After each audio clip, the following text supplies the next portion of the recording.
Sulat para sa mga Hebreyo, ika-4 na kabanata. Kaya nga, habang nananatili ang pangako ng Diyos na tayo makakapasok at makakapagpahinga sa piling niya, mag-ingat kayo na baka mayroon sa inyong hindi makatanggap ng pangakong ito, sapagkat tulad nila'y napakinggan din natin ang magandang balita, ngunit hindi nila pinakinabangan ang balitang kanilang narinig dahil hindi nila ito tinanggap ng may pananampalataya. Tayong mga sumasampalataya ang nakatanggap ng kapahingahang ipinangako. Ito'y ayon sa kanyang sinabi, "Sa galit ko'y aking isinumpa, hindi sila makakapasok at hindi makakapagpahinga sa aking piling." Sinabi niya ito dahil tapos na niya ang kanyang mga gawain mula ng likhain ng sanlibutan. Sapagkat sinasabi sa isang bahagi ng kasulatan ang tungkol sa ikapitong araw. At sa ikapitong araw, nagpahinga ang Diyos sa kanyang paglikha.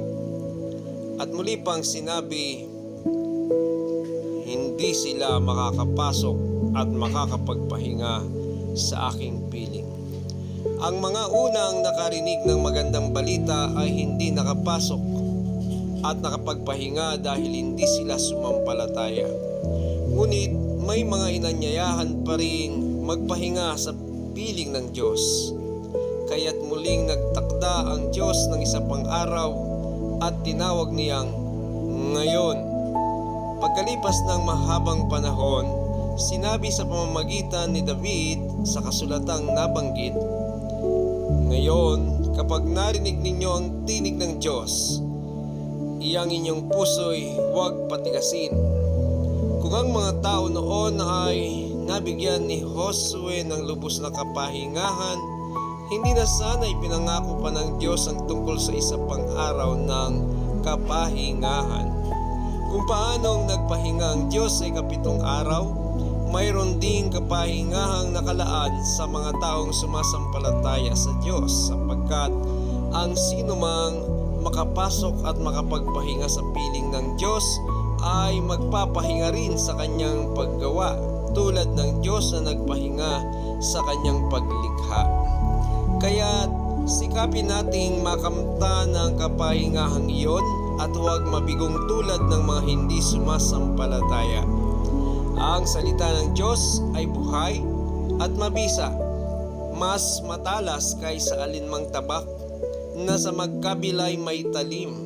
Ito'y tumatagos maging sa kaibuturan ng kaluluwa at espiritu, ng mga kasukasuan ng buto, at nakakaalam ng mga iniisip at binabalak ng tao.